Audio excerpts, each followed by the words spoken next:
Hola, ¿qué tal? Soy Oswaldo Chacón, consejero presidente del IEPC de Chiapas, y antes que nada quiero agradecer esta oportunidad a la Comisión Estatal de los Derechos Humanos en la entidad de dirigirme al auditorio para poder reflexionar de manera breve de un tema por demás apasionante y que tiene que ver con la garantía de los derechos políticos en medio de la emergencia que estamos viviendo en el mundo por el tema del virus del COVID-19. Los derechos políticos, por supuesto que son derechos humanos. Este es un debate que ya ha sido superado en el ámbito no solamente legislativo, sino también jurisdiccional.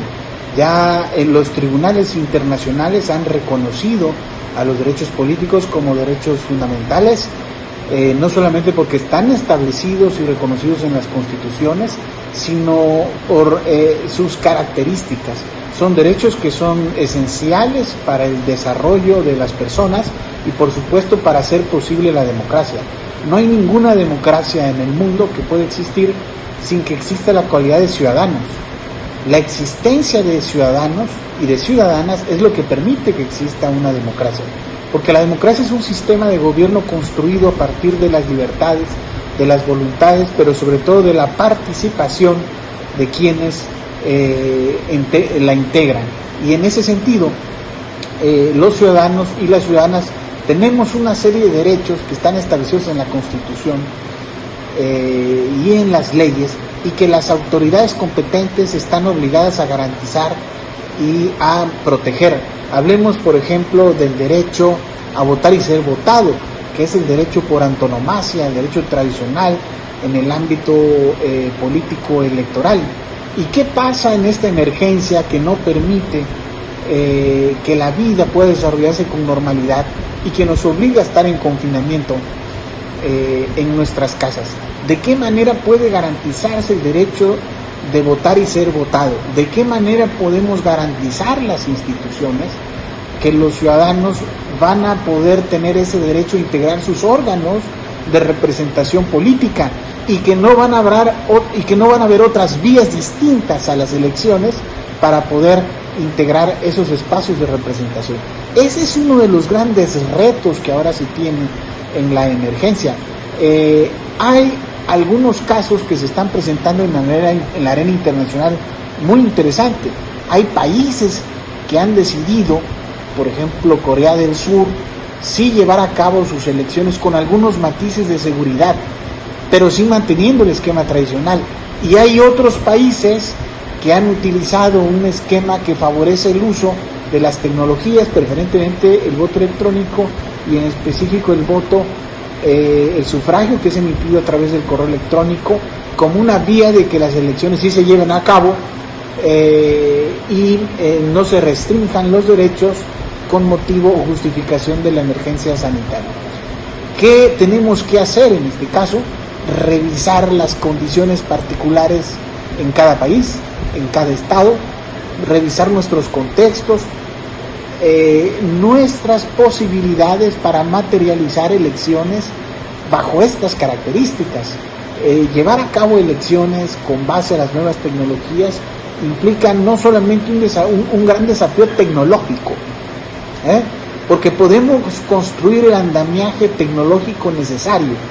El tema es, ¿existe la suficiente confianza en nuestros territorios para poder transitar a estos esquemas? Y ahí es donde viene una gran responsabilidad de las autoridades electorales, que tenemos la obligación de establecer garantías de seguridad y confianza a estos esquemas tecnológicos y de saberlo informar a los partidos políticos, en su momento precandidatos, candidatos, ciudadanía en general, a efecto de que tengan claridad de esos eslabones de confianza. Ya se ha explorado, el voto electrónico no es nuevo en México, en varias entidades federativas se ha venido implementando desde hace varios años, y la verdad es que las tecnologías es algo con lo cual cada vez más estamos familiarizados. Cada vez utilizamos más la tarjeta de crédito y los movimientos bancarios a través del internet. Es decir, hay elementos que nos hacen suponer que los ciudadanos cada vez más confiamos en el uso de las nuevas tecnologías para cuestiones que son fundamentales en nuestra vida. No es suficiente, persistirá el reto de cómo establecer esta pedagogía que en su momento, si es que esa fuera la ruta a seguir, permita enseñarle a la ciudadanía, informarle esas garantías de confianza y de seguridad. Por supuesto que no son los únicos derechos políticos que estamos obligados a garantizar durante la emergencia, pero sí son los más importantes. ¿Habrán elecciones el próximo año? Por supuesto que sí. Estamos comprometidos, porque esa es nuestra obligación constitucional, todas las autoridades electorales del país, a garantizar los derechos políticos de las personas y que hayan elecciones. El tema es cómo van a ser las elecciones y en qué condiciones, y esto está sujeto a una serie de circunstancias. Ya Chiapas, el Estado de México, por ejemplo, han hecho ajustes a los calendarios electorales para que el proceso electoral inicie hasta el próximo año, y eso va a llevar seguramente a que se adelgacen o se ajusten otras etapas dentro del desarrollo del mismo proceso electoral. Pero al final del día estamos sujetos a lo que en su momento determinen las autoridades de salud de este país. Si en su momento no hay condiciones para realizar tareas de campo, visitas a los domicilios ciudadanos para que hagan labores de funcionarios de casilla, por ejemplo, vamos a tener que mutar a estos esquemas tecnológicos a los que hacía referencia. Quiero precisarlo entonces, las elecciones del próximo año no están en riesgo. La duda o la inquietud que en su momento habremos de resolver y brindar a toda la ciudadanía la certidumbre correspondiente es de qué manera se van a desarrollar las elecciones. Sería muy lamentable que se propusiera que por las condiciones que estamos viviendo, pues por decreto de un ente político se decidiera quiénes van a integrar los espacios de representación. Eso sería violatorio y un atentado a los derechos humanos, a los derechos fundamentales, específicamente a los derechos políticos de todos los ciudadanos y de todas las ciudadanas. Hay otros derechos políticos que deben garantizarse. Pensemos, por ejemplo, en el derecho de asociación, que tienen los ciudadanos, es decir, de participar no de manera individual, sino de manera colectiva en asuntos político-electorales. Y la Constitución y las leyes prevén distintas formas de organización. La más importante, por supuesto, son los partidos políticos. Y justamente la emergencia nos tomó cuando estábamos, tanto en línea a nivel nacional como los OPLES en los estados, verificando los elementos para acreditar si las organizaciones de ciudadanos que buscan ser partidos políticos cumplen con los requisitos establecidos en la Constitución y la ley para alcanzar esta condición.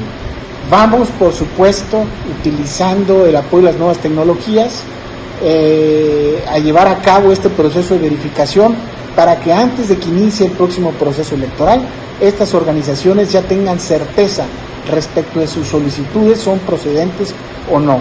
Y lo mismo sucederá en el caso de estos ciudadanos que buscan constituirse en asociaciones políticas estatales. Tenemos otro tipo de derechos que estamos obligados a garantizar.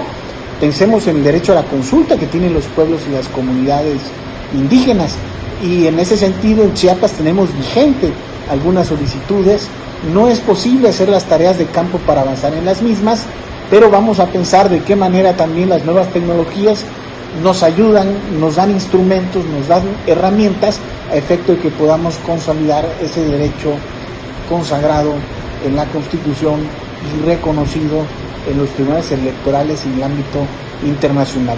Con esto concluyo, no sin antes matizar pues la importancia de no minimizar derechos fundamentales en medio de esta emergencia.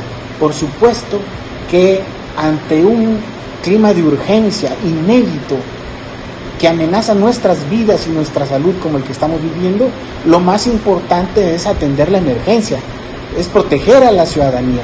Nada es más importante que ello.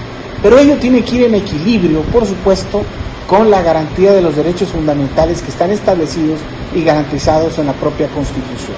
Me dio mucho gusto saludarles.